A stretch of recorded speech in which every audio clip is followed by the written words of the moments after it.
welcome. Today I'm going to teach you how to make this bracelet or any bracelet similar to it following the same beading and wire wrapping method. Here are just a few examples of other bracelets that I have made with the same exact method, and I hope you enjoy.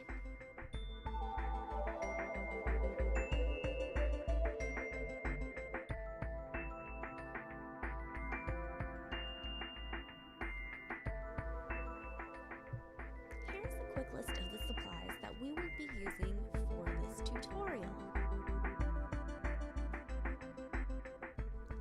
Now it's time to make the center of your bracelet. We're going to start this by using some basic wire wrapping. Wrap your wire around the base of your pliers. Get it nice and straight. Then take your needle nose pliers. You're simply going to take one end and wrap it firmly but gently around the long piece of wire. Do this at least 2 times and then trim your wire.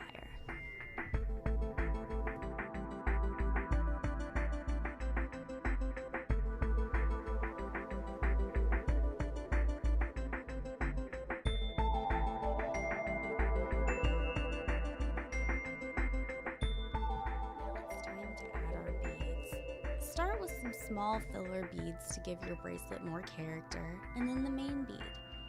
I like to keep the wire as straight as humanly possible, but the beauty to this is that it will bend later on in your bracelet. Now it's time to wrap the other end following the same method as before. However, we want to keep it really tight to the base this time.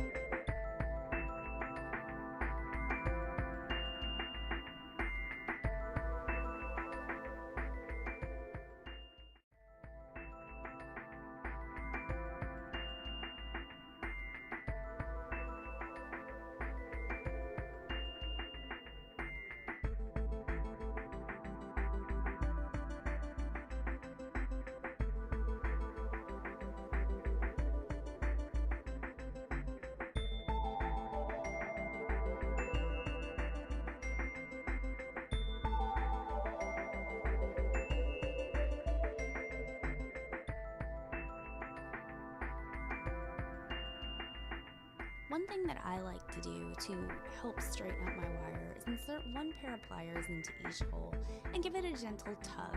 It just straightens it out a little bit and makes it easier for the next step.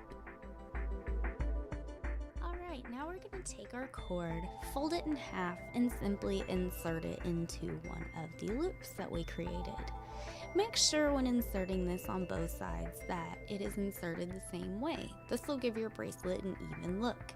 However, if you don't insert it the same way, you can simply twist your cord to match the other side. You don't want to twist too hard though. So now that we've got it inserted, you want to gently get your knot tighter and tighter. You don't want to pull too hard because the wire is very bendable and you want to maintain your shape.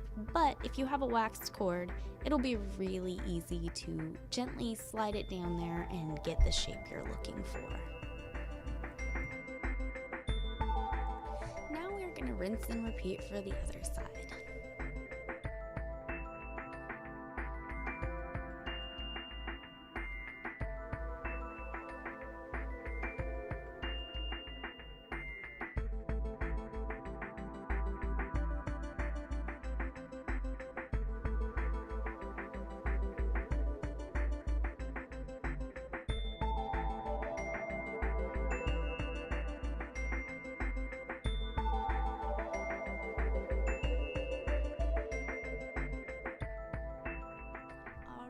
We're going to just straighten it out a little bit, make sure your knots are even and that everything is where you want it to be.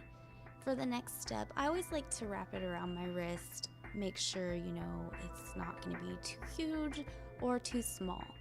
Keep in mind, once your jump ring, lobster claw finishing combo is done, it will be about 1 inch long. Typical bracelet sizes are 7 inches, so If you want to maintain that perfect 7 inches, you want your unfinished bracelet to be 6 inches.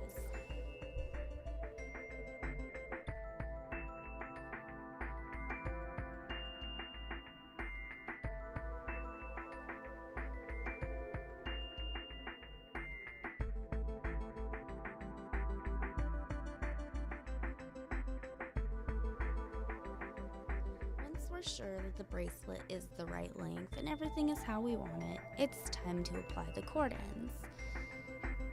Simply place the ends of your cord into the cord end bead flatly, making sure that nothing is twisted. Using your crimping tool or needle nose pliers, flatten the cords on the side of the bead. I like to do this at the top and then flip it over and tighten the bottom. Now I'm going to do 2 tightens per side. So I simply do the top really loosely, the bottom really loosely, and then I flip it over and tighten it twice again. Again, this is rinse and repeat for both sides.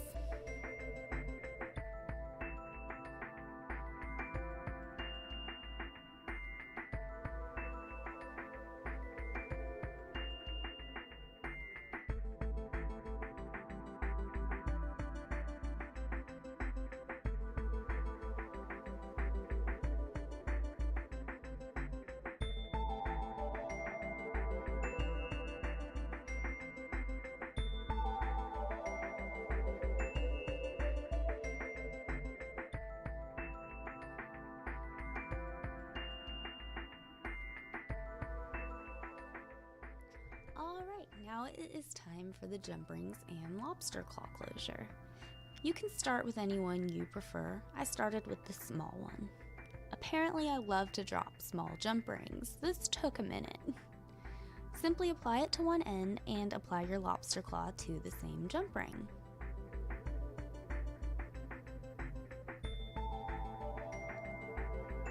Once you get it applied, grab your pliers again and tighten said jump ring.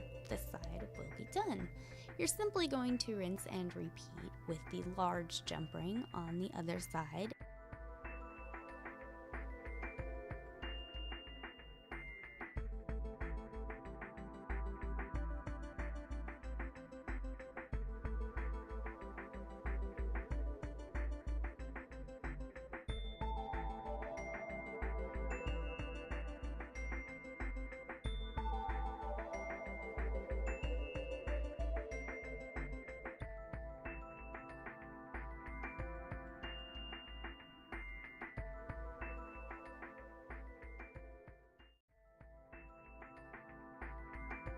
That is the end of this tutorial.